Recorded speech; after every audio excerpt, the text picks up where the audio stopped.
Welcome. We are the Ministry of the Real Truth. And we strive to bring you the real truth, the whole truth, and nothing but that truth. No hype, no fluff, and no other silly nonsense. Wow. Shock horror. We did not know this. We found this on the downed website va.com, which we revived. This information on Thomas Jefferson and the Thomas Jefferson Bible by the native-born Aramaic-speaking translator Victor N. Alexander. He's done his research, obviously.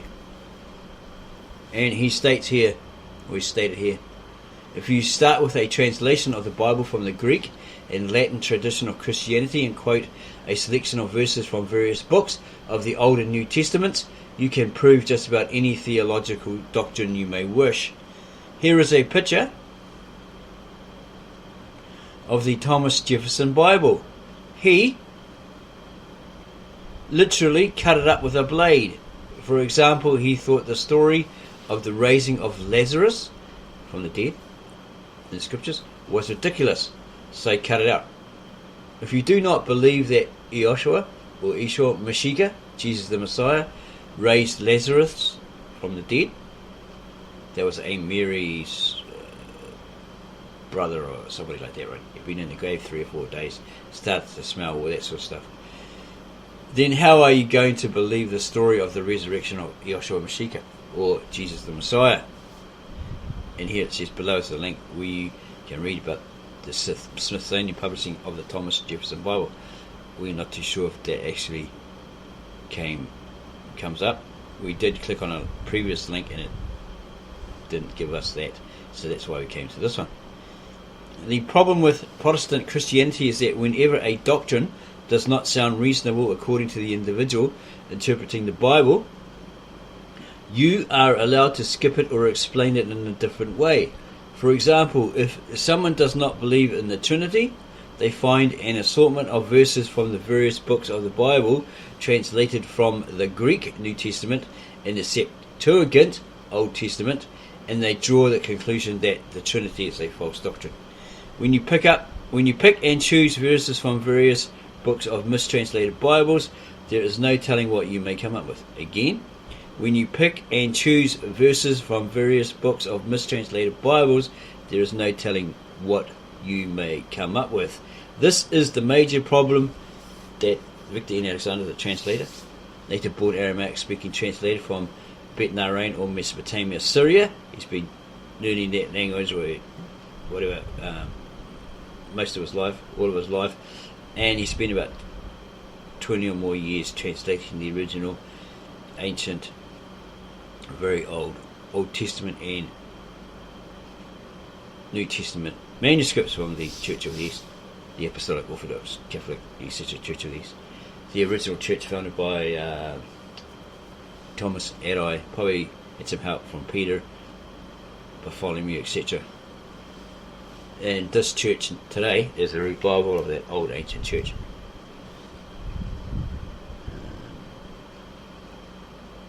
Okay, again he stated here, this is the major problem that he was facing. This was a major problem he was facing with his translation project. The scriptures he translated from hand-copied versions of the original scriptures compiled by the apostles of Yeshua Mashiach, Jesus the Messiah. They are in the Lishana Artika, the ancient tongue, or the Lishana Artika Cypriot, the ancient old tongue. This is the language that God supposedly spoke to Adam and Eve in the garden, and that the men at the Tower of Babel, who spoke one language, actually spoke before they were given multiple languages and confused. Ancient Aramaic, the language Yeshua Mashiach, or Jesus the Messiah, spoke and read from in the synagogue of Judea, i.e. he read from the scrolls of Isaiah, 2,000 years ago. These have been faithfully copied and preserved by the ancient Church of the East for 2,000 years. They hid them, therefore preserved them from Constantine, the Roman Emperor, and the Roman Church, because he wanted to destroy any of those copies to establish that church, and then probably put to death all those who possessed it, or members of that particular church. And also hidden from the then Mohammedans or Islam. They just basically wanted the land. Okay. They had some set rules under this caliph. No icons, no idols, so they replaced them all with icons. And if you're under Islamic law, if you abide by it, keep the peace, then you're okay. But later on, they were persecuted by another caliph. He gave them a really hard time, and then the Tamerlanes, etc., the Mongols. So it was hidden and preserved, copied, hidden and preserved by the ancient Church of the East for 2,000 years. There's no point in debating with people about the authenticity of Victor N. Alexander's translation. The proof is before your eyes. You have to have read it and then compare it. Compare those original ancient manuscripts, very old manuscripts, with the modern Americanized English versions, and the many translations and the many denominations created from that. We have all these different ideas, right? They translate it, interpret it wrong, and so forth, as it states up here. If you start with a translation of the Bible from the Greek and Latin tradition of Christianity and quote a selection of verses from various books of the Old and New Testaments, you can prove just about any theological doctrine you may wish. You can twist it, make out that it says this when it actually doesn't, or says that when it doesn't, and so forth. There's no point in debating with people about the authenticity of Victor's translation. The proof is before your eyes. Look at the official publication of the Thomas Jefferson Bible. Is this the Christianity you want? So we decided to go and search for the Jefferson Bible, and we found this one. Akashic US President Series, Percival Everett on Thomas Jefferson.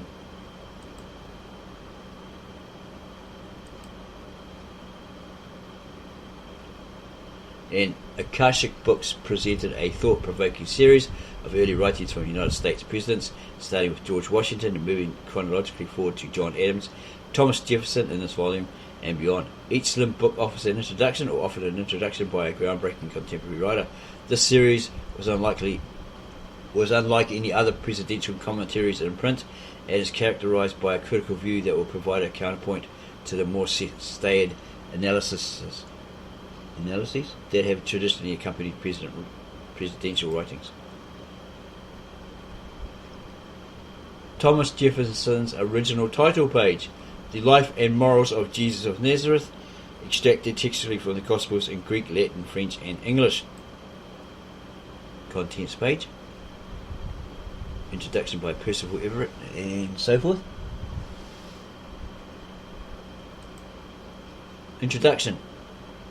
Perhaps more than any American historical figure, Thomas Jefferson represents our desired belief that, at least in the past, the intellectual had a place in our political system. This is talking about the US political system. Of course, legends are tricky things at best, playing both sides of the truth-falsehood coin. He's bound by several influences: his education for one, his desire to believe in the inherent good of democracy, another to admit to the eloquence of the Declaration of Independence, that's the US Declaration of Independence, the document of which Jefferson was the primary author. But not far behind, if not right alongside or slightly ahead of his acceptance of the political correctness of the Declaration, is the gnawing idea that the document's beauty lies in its being a remarkably outstanding example of sophistry, if not an outright self-serving lie. Some of Jefferson's most famous quotes remain hauntingly resonant today. The price of freedom is eternal vigilance. The government is best which governs least. I know of no safe depository of the ultimate powers of the society but the people themselves. And if we think them not enlightened enough to exercise their control with wholesome discretion, the remedy is not to take it from them, but to inform their discretion by education. This is the true corrective of abuses of constitutional power. War is an instrument entirely inefficient toward reducing wrong, and multiplies instead of indemnifying losses. The first two have remained as right-wing and now Republican battle cries.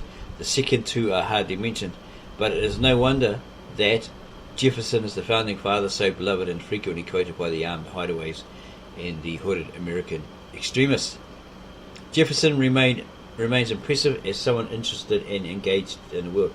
He has sometimes been called the father of archaeology for his role in devising excavation techniques.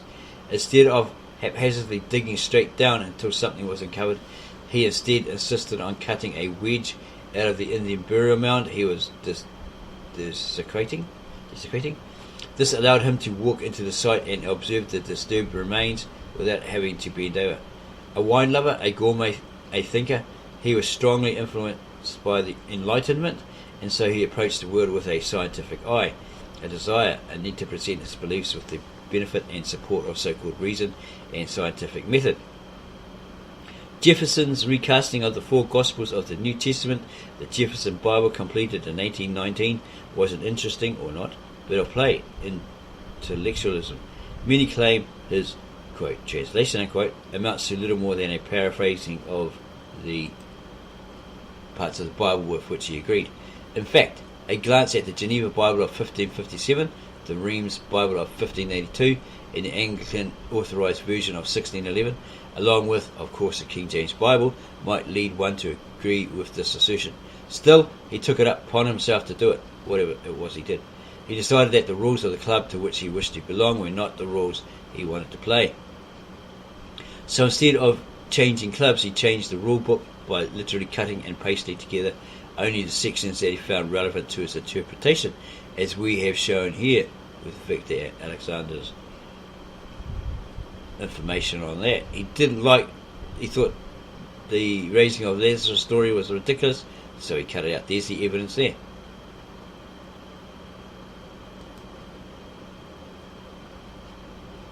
The cover of Jefferson's creation bore the words, "The Morals of Jesus," though the title page elaborated.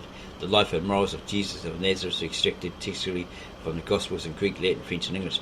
In the 81-page document, translations in all four languages are positioned side by side. Jefferson was greatly influenced by some of the Unitarian thinkers of his day, as well as by the Enlightenment philosophers and the new appeal to reason. For Jefferson, Paul was a villain of Christianity, reducing the religion to the worship of a man as a god rather than focusing on the teachings of Jesus. This hardly sat well with rational thought and led to the superstitious character of Christianity that Jefferson detested. There is in fact no reference to the divinity of Jesus in the Jefferson Bible, and at the end of the story, once the big rock is rolled in front of the tomb of Jesus, well, that's it. There is no rising from the dead and therefore no doubting Thomas, except for the one who happened to write his own version of the text some 1500 years later. Jefferson wrote, "I am a sect by myself as far as I know." He claimed he was not a Jew, as he did not accept their theology, in particular the part that supposes God punishes the sins of the fathers upon the children. One can well imagine. More importantly, he believed that words and ideas were inadequate for the defining of God. For Jefferson, Jesus said that God was perfect and good and did not define him. In fairness to Jefferson, he admitted that his version of the Gospels was hardly a translation at all, but a paradigma of Jesus' doctrines. He, in fact, referred to it as a wee little book. The author, Everett, had taken liberties here because of the way we in Jefferson's future have chosen to construct his life. Perhaps he was more sympathetic to Jefferson than he lets on. He believed that Jefferson had to teach us what Jefferson had to teach us is more profound than we realise, more subtle, more complicated. Before the author gets to the stuff of Jeffersonian, how do you say that? Jeffersonian, yeah. Thought he had to here address an interesting aside, that being his notion of retrograde evolution. 200 years after Jefferson's election to his first term as president, an election marred with electoral irregularities, George W. Bush was elected to the same office. The author states here he would venture to say, using reasoning very close in quality to Jefferson's own, that during this time the necks of giraffes might have lengthened by a centimetre, the shells of tortoises might have grown slightly harder, and the speed of cheetahs might have increased, however imperceptibly. But during this same time, presidents of the United States of America failed to achieve any kind of advance. Jefferson was digging up Indian graves for scientific reasons and rewriting the Bible, and George Bush plays pull my finger and makes up nicknames for people. Thomas Jefferson founded a school, the University of Virginia. While we will sit and wonder, all of us, how it was possible for George Bush to make it through college at all. From Jefferson we hold these truths to be self-evident, that all men are created equal. From George Bush, our nation must come together to unite. We hold these truths to be self-evident, that all men are created equal, that they are endowed by their Creator with certain inalienable rights, that among these are life, liberty, and the pursuit of happiness. Well, actually, George Bush on film, when interviewed, maybe on the news or something like that, says, "Oh, but what about the people? Don't people have rights?" He said, "What rights?" Chuckle, chuckle. Right? People don't have rights. That's what he said. That's the line of greatest interest to me, the author, and of course to all democracy-loving Americans, black, white, conservative, liberal, neo-Nazi, post-neo-fascist. This remarkable bit of hocus-pocus is full of philosophical and moral baggage, assumptions, presumptions, and supposition. Perhaps the only non-ambiguous word in the statement is we. We is the signers of the document, and supposedly by extension the remaining population of the colonies, the largely illiterate and moneyed rest, who were nothing like the signers themselves. You know, the ones who would later gloriously die for freedom in the pursuit of happiness. It all sounds scarily familiar. The author thought tear apart the statement, but that would be boring. And besides, he felt he wasn't smart enough to offer any kind of compelling addition to the understanding of this remarkable assertion, statement, motto. So he decided to pay Mr. Jefferson a visit. He flew east to Monticello and found him enjoying a French wine, a Merlot, he believes, in his drawing room. TJ, to his overseer, Lars, take the shackle off that boy and allow him to stand, says Thomas Jefferson. Lars, take the shackles off that boy and allow him to stand. To me, what is your business here? Who has sent you? P.E. Wiping blood from the corner of his mouth, I've come of my own accord. I'd like to ask you a few questions, Mr. Jefferson. Lars moves to strike me again, but Jefferson waves him off. TJ, never mind, Lars, I'm intrigued. You shall address me as sir. This sounds like a bit like the Napoleon Hill interview with the devil. Is that what it's called? Sounds a bit like that. So, is this guy using an assimilation or what? Okay, it goes on about these different things. And he says, P.E., let's get right to it, shall we? You wrote the beautiful passage that begins, we hold these truths to be self-evident. Thomas Jefferson, I did. P.E., I'm interested in the bit about all men being created equal. How do you reconcile that with your practice of holding slaves? TJ, I would offer you some wine, but it would be wasted on your undiscerning palate. P.E., no doubt. Tell me about slavery. TJ, I advance the notion of the practice of racism. We are not the same. Boy, I cannot tell you whether the blacks were originally a distinct race or made distinct by time and circumstance, but they are inferior to the white in the endowments of both body and mind. P.E., and because of this inferiority they can be enslaved. TJ, yes. P.E., I passed a small shack on the outskirts of Charlottesville. There was a white man in rags out in the field planting rocks and then watering them. Is he your equal? TJ, I know the man of whom you speak. Yes, he is. P.E., tell me, in what way is he equal to you? God created him. TJ, God created him. P.E., did your God create me? TJ, of course he did, but you're a black. I have established scientific justification for the continuation of slavery. There is no hypocrisy here, if that's what you're suggesting. P.E., I am suggesting just that.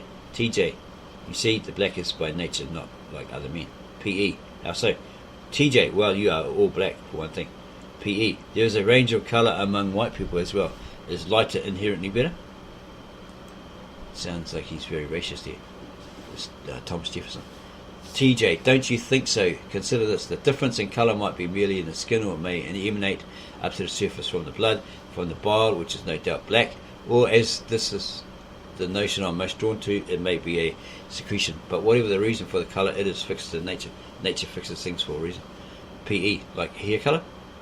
Thomas Jefferson. But we're talking about skin. C, that's the kind of inferior thinking your poor mind is subject to. PE, secretion.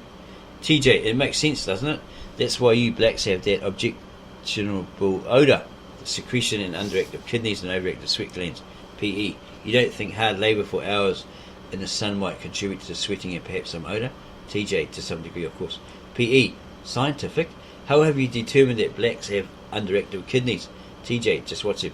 They stand out there for hours slaving away, pauses to chuckle, and seldom do they excuse themselves to relieve themselves of urinate. PE, they're being watched by a man with a whip. TJ, blacks, you, he points to this PE guy, are dumb, slothful, bestial, or beasts. Your kind respond to sensation rather than out of reflection. PE, then how do you account for it says PE's remaining seated instead of attacking him? TJ, Thomas Jefferson, the slothful part or the lazy part. PE, of course, these are things that you have been able to measure. You've set up experiments and used poor whites as control subjects and been able to quantify laziness and bestiality. TJ, why? No, but I have observed. You know, they have that Phyllis Wheatley up north. All sorts of claims are made about her ability to reason, but Thomas Jefferson believes she is merely the exception that proves the rule. Anyway, she's just a parrot motivated by religious zealotry. PE, I see. TJ, all that of that, the skin colour, the broad features, the absence of flowing hair, these must lead you to admit, at least, to the greater physical beauty of the white race. PE, you mean like Sally Hemings? TJ, I should have seen that one coming. PE, how is it that you have had several children with such an inferior creature? TJ, first of all, she is an octoroon, whatever that is, 8-legged, is it 8 something? PE, having a raped ancestor improves one's lot. TJ, well, because of that, she is quite fetching. PE, you have at least one son by her. Is he fetching? TJ, whenever I tell him to, laughs. Yeah, he means go fetch this boy, go fetch that, get me that, you know. PE, it doesn't mean that he's good looking. It's not talking about that. PE, he is more removed from his blackness than his mother. He is, pardon my math, 1/32 black, and he is still not equal to you. TJ, you said it, he has some black blood. How could he be equal to me or any white? PE, Sally Hemings is your slave. TJ, she is. So this guy, Thomas Jefferson, sounds like a bigoted racist. Okay, and then this guy goes on, don't know if this is what he actually said, and he's putting it into a story that you can understand, right? And here is apparently Thomas Jefferson has said, you blacks like to parrot sounds, you're pretty good at it, and none of you practice any discretion about where you choose to regurgitate what you've heard. PE, and so the dumbwaiter. TJ, the dumbwaiter. Finished with your Bible yet? TJ, how did you know about that? PE, a slave told me about it.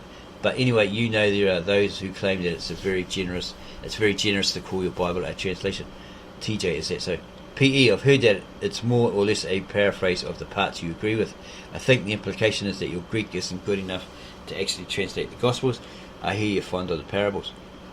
And here the author states he must interrupt to admit to extreme unfairness to Jefferson.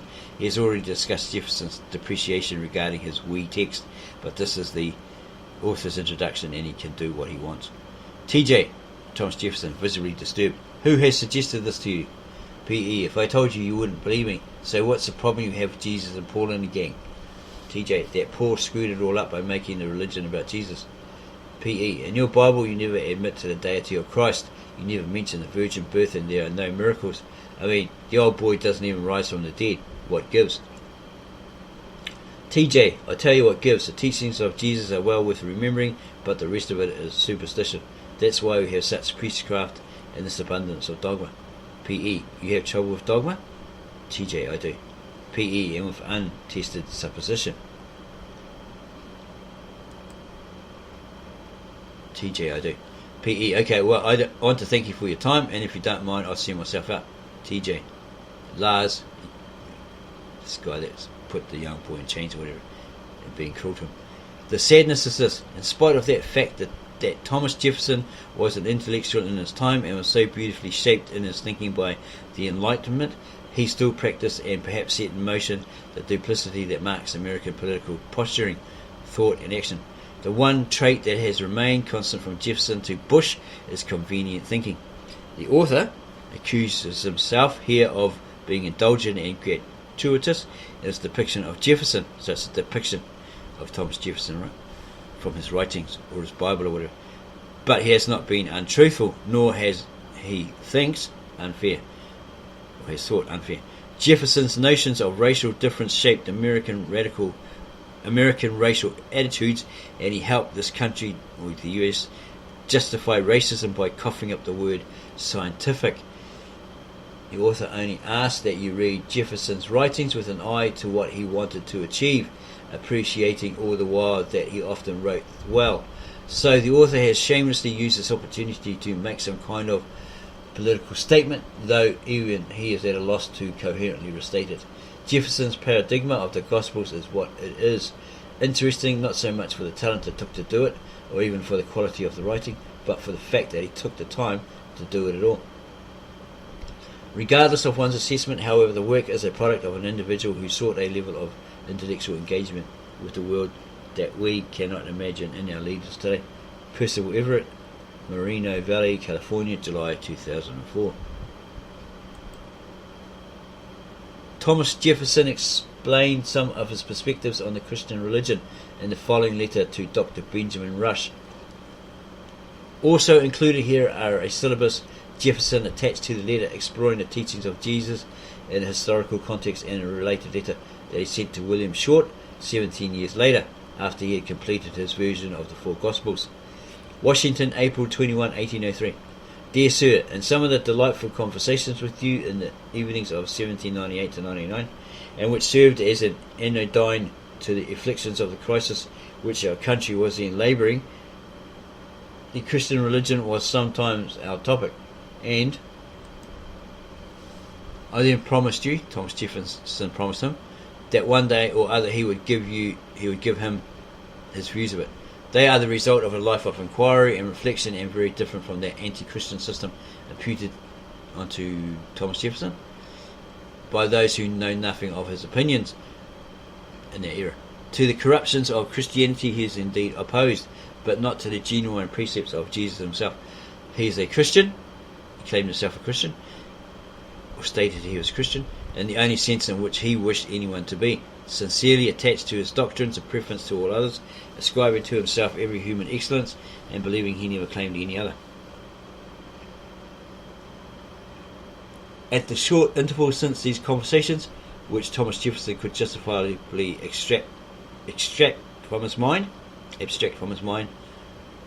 from public affairs, the subject had been under his contemplation. But the more he considered it, the more it expanded beyond the measure of either his time or information, or his era or information. In the moment of his late departure from Monticello, he received from Dr. Priestley his little treatise of Socrates that Jesus compared, this being a section of the general view that Thomas Jefferson had taken off the field. It became a subject of reflection while on the road, and unoccupied otherwise. The result was to arrange in his mind a syllabus or outline of such an estimate of the comparative merits of Christianity as he wished to see executed by someone of more leisure and information for the task than himself.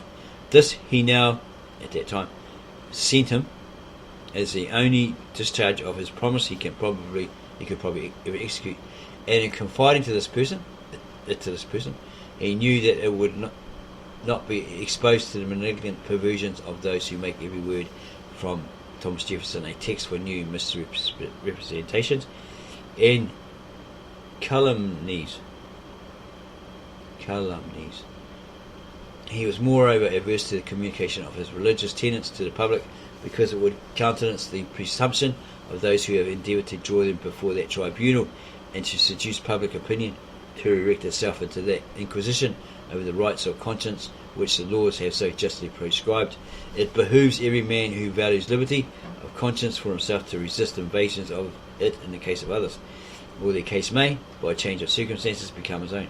It behooves him, too, in his own case, to give no example of concession, betraying the common right of independent opinion by answering questions of faith which the laws have left between God and himself. He ends by saying, accept his affectionate salutations. Thomas Jefferson.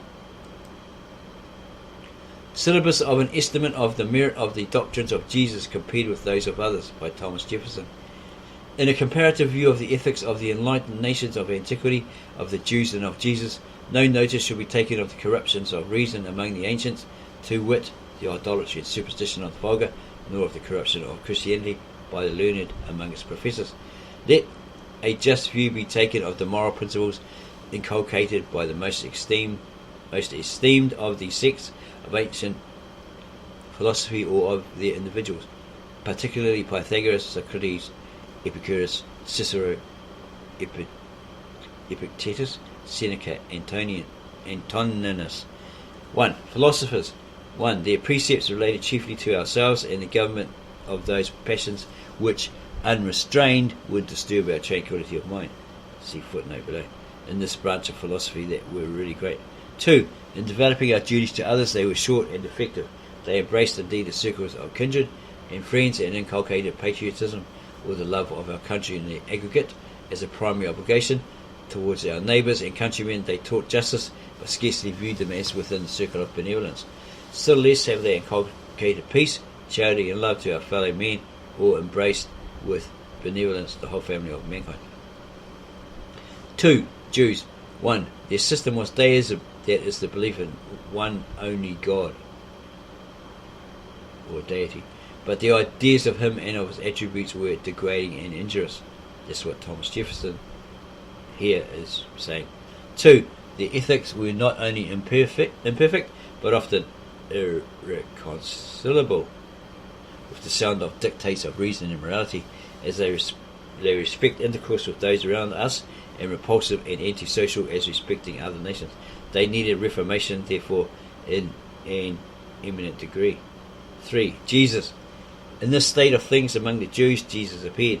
His parentage was obscure, his condition poor, his education null, his natural endowments great, his life correct and innocent. He was meek, benevolent, patient, firm, disinterested, and of the sublimest eloquence.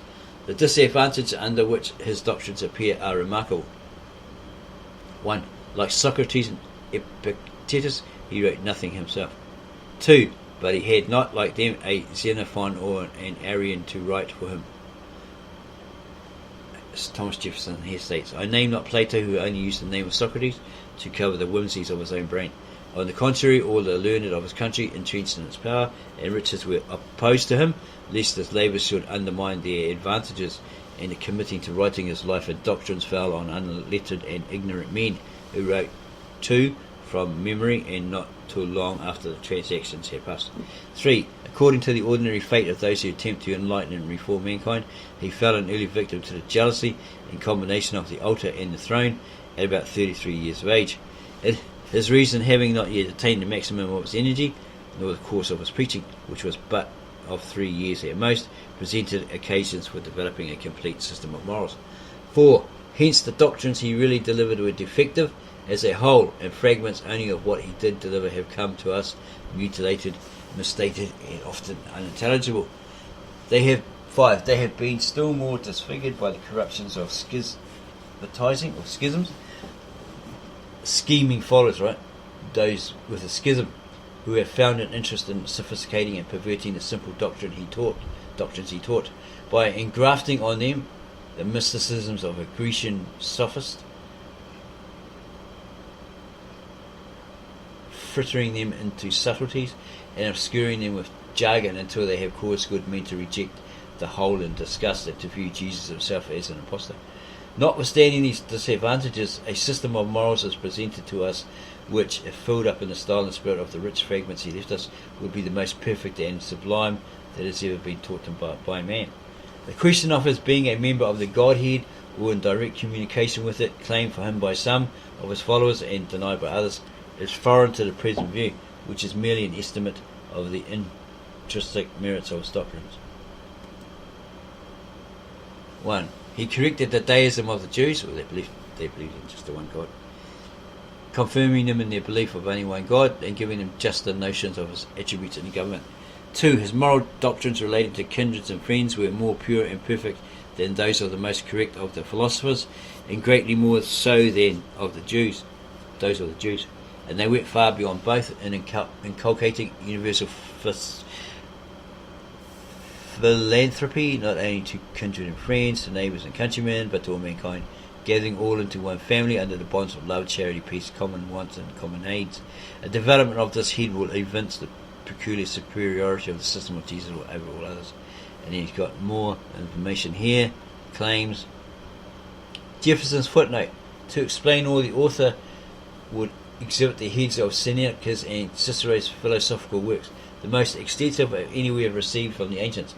Of 10 heads in Seneca, 7 relate to ourselves, viz. De Ira, Constellation, De Tranquillitate, and so forth. It still looks like sort of Latin or something here. Two relate to others, more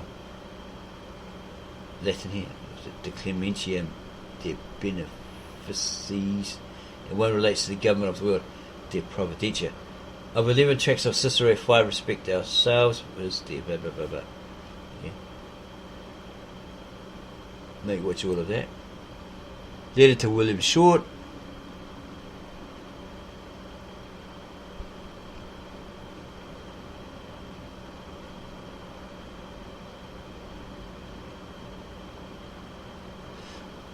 Letter to William Short, Monticello, April 13, 1820. Dear Sir, your favour of March the 27th is received, and as you request a copy of the syllabus is now enclosed. It was originally written to Dr. Rush. On his death, fearing that the Inquisition of the public might get hold of it, he asked the return of it from the family, which they kindly complied with. At the request of another friend, he had given him a copy. He lent it to his friend to read, who copied it, and in a few months it appeared in the Theological Magazine of London. Happily, that repository is scarcely known in this country, in the US, and the syllabus, therefore, is still a secret and in your hands. Thomas Jefferson was sure it would continue to be so. But while the syllabus was meant to place the character of Jesus in its true and high light, as no impostor himself, but a great reformer of the Hebrew code of religion, it is not to be understood that Thomas Jefferson, and with him in all his doctrines, he's not agreeing with him in all his doctrines. He is a materialist, Thomas Jefferson. He takes the side of spiritualism. He preaches the efficacy of repentance towards forgiveness of sin. I guess he's saying that this is what Jesus is. Okay, Thomas Jefferson's a materialist. I think he might be talking about Christ here. Takes the side of spiritualism. He preaches the efficacy of repentance towards forgiveness of sins. Thomas Jefferson required counterpoise of good works to redeem it, etc., etc.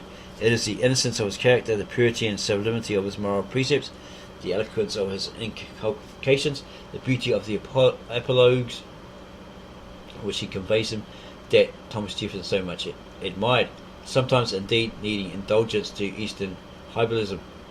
His eulogies, too, may be founded on a postulate which all may not be ready to grant. Okay, he's talking about Christ here, I think.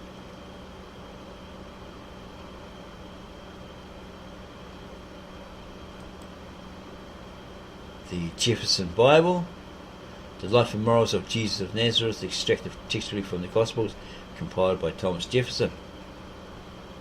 Here's the table of the text from the evangelists, employed in this narrative, and of the order of their arrangements.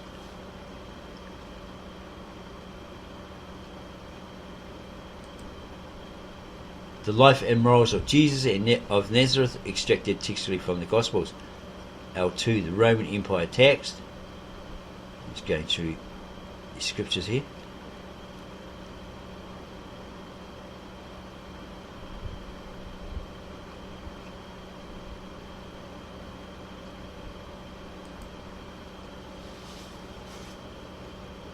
Okay, it's basically it's like the book of Matthew, and how he's reading it or interpreting it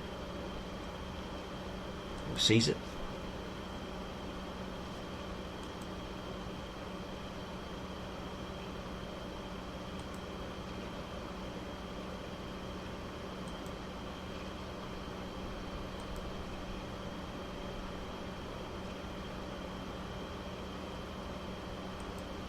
This interpretation of it, probably. And it continues. Obviously it's the book of Matthew, Mark, Luke.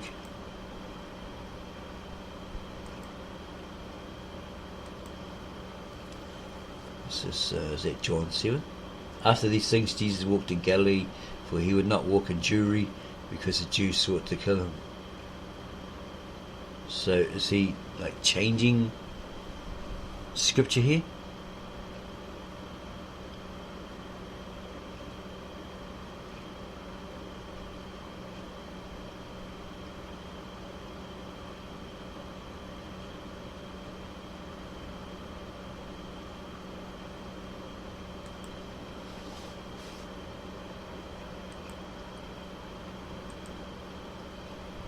This is all the Jefferson Bible here, how he interpreted it. And it carries on. So it probably goes for quite a length on different passages of the Bible. So we'll jump ahead, see where it changes into a statement or something that he expressed. Yeah, it looks like there's blank pages, there's nothing here. Just get back a bit. More from the Akashic US President series, George Washington, John Adams.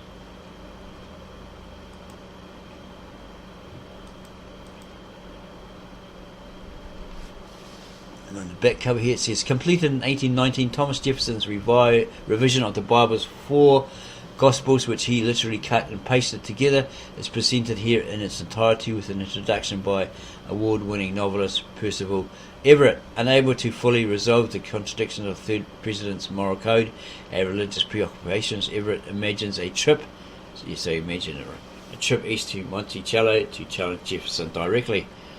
Yeah, it's a bit like Napoleon Hill's interview with the devil, right? Thomas Jefferson served as third president of the United States of America from 1801 to 1809. He was born in Shadwell, Virginia. The history of him died in Monticello, Virginia, exactly 50 years after the signing of the Declaration of Independence. Percival Everett is the author of many works of fiction, among them Glyph, Watershed, American Desert, and Erasure.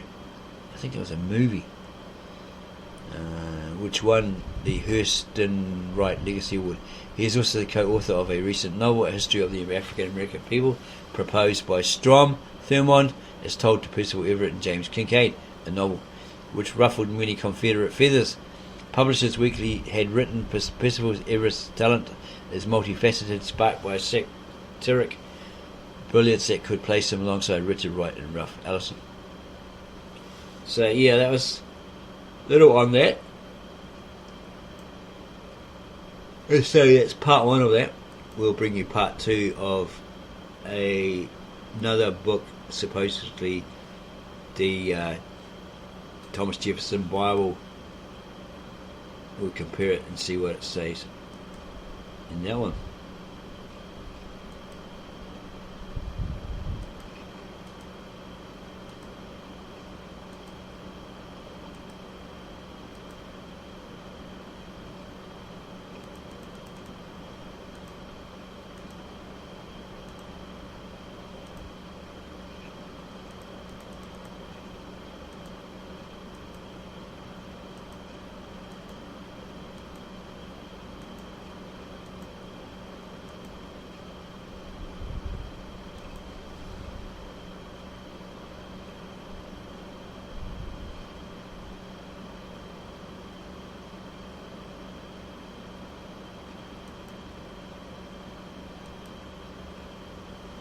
So if you enjoyed this video on the Thomas Jefferson Bible, and it's opened your eyes to different things, like why did he not believe in the story of the resurrection of Lazarus, and he cut bits and pieces out of it, bits and pieces out of his Bible he didn't believe it, he thought ridiculous, silly nonsense or whatever. So that gives you a different angle on a once president of America, United States of America, Thomas Jefferson. So if you liked it, subscribe to our channel, give us a thumbs up, give us a like, Add your comments below the video. We'll get back to you on those as soon as we can.